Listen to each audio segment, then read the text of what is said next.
For centuries, humanity has gazed inward with a mixture of reverence and certainty.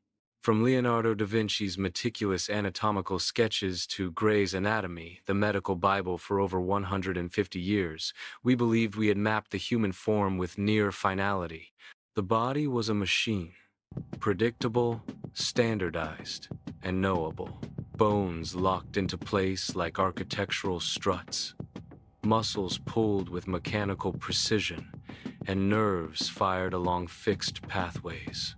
But what if that entire framework, the very foundation of how we understand ourselves, is not just incomplete but fundamentally mistaken? In truth, the human body is not a static sculpture carved from biological marble. It is a fluid, improvisational symphony of adaptation, variation, and hidden complexity. And only now, armed with technologies our ancestors could scarcely dream of live imaging, 3D bioprinting, AI-driven morphometrics, and genomic mapping, are we beginning to hear its full score, the myth of the standard human. Medical textbooks have long taught that the average adult has 206 bones, 600 plus muscles, and a circulatory system that follows textbook-perfect branching patterns. But reality tells a different story. Autopsies and advanced scans reveal staggering diversity. Some people possess an extra set of ribs or lumbar vertebrae. Others are missing tendons, considered universal. Up to 1/3 of people lack the plantaris muscle in their calf, a structure so vestigial it's often harvested for grafts without consequence.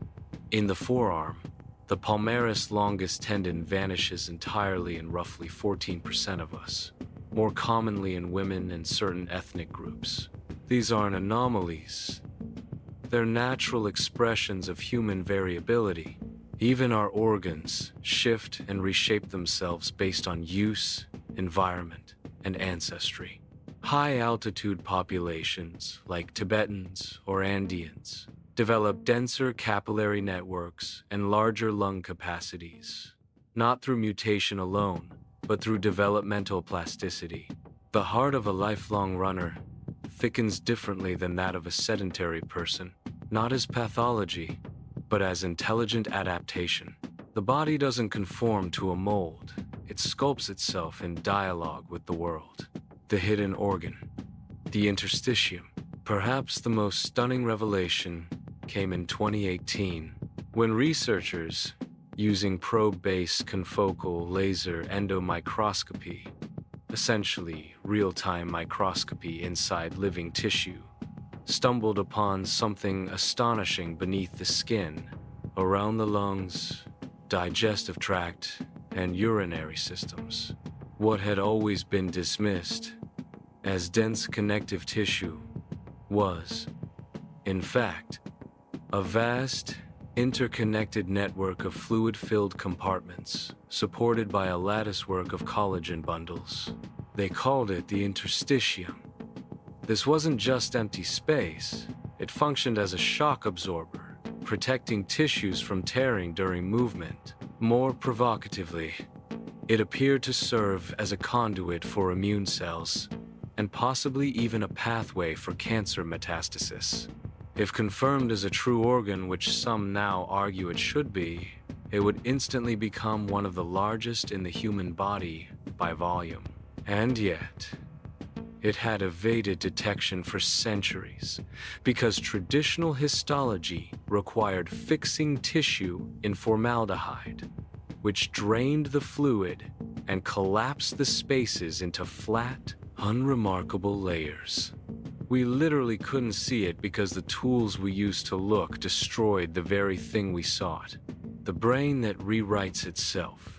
Neuroscience, too, has shattered old dogmas. Once, scientists believed the adult brain was hardwired after childhood, its circuits fixed, its potential capped. Today, we know the brain is endlessly malleable. Stroke survivors reassign speech functions from damaged left hemispheres to undamaged right regions. Blind individuals repurpose visual cortex areas to enhance hearing and touch. Musicians develop enlarged auditory cortices. London taxi drivers grow bigger hippocampi from navigating labyrinthine streets. This neuroplasticity isn't just recovery, it's continuous reinvention. Every thought, habit, trauma, or joy physically reshapes neural architecture. The mind isn't housed in the brain. It is the brain in motion. And this motion never stops until death, the second brain in our gut. Meanwhile, deep in our abdomen, another revolution unfolded. The enteric nervous system, 500 million neurons lining the gut, operates largely independently of the central nervous system. It can sense nutrients, regulate digestion, and even make decisions without consulting the brain. But its influence extends far beyond digestion. Through the vagus nerve and chemical messengers like serotonin, 95% of which is produced in the gut, this second brain talks constantly to the first, shaping mood, anxiety, and even social behavior.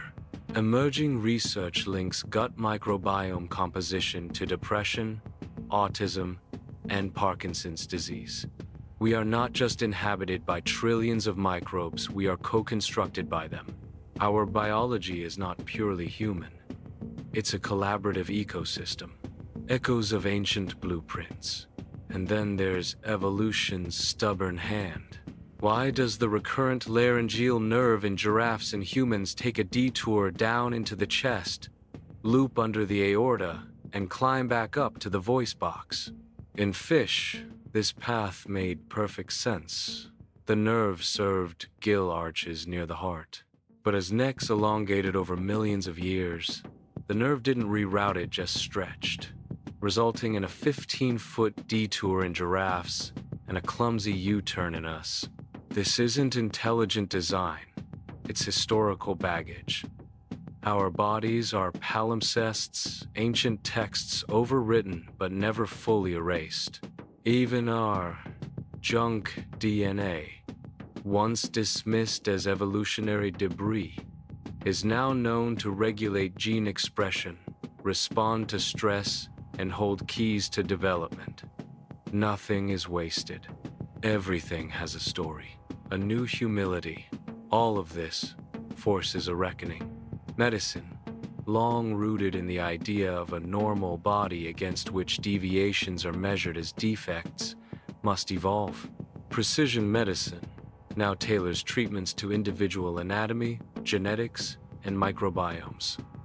Surgeons no longer assume every patient's vasculature matches the atlas they scanned first. Biologists speak less of human design and more of developmental possibility spaces. We are not machines built to spec. We are dynamic, improvisational organisms shaped by deep time, molded by experience, and far more mysterious than any diagram could capture. The human body isn't a finished product. It's a work in progress, still unfolding, still surprising us. And perhaps that's the most human truth of all. We were never meant to be perfectly built. We were meant to adapt, to vary, and to endure. Not despite our irregularities, but because of them.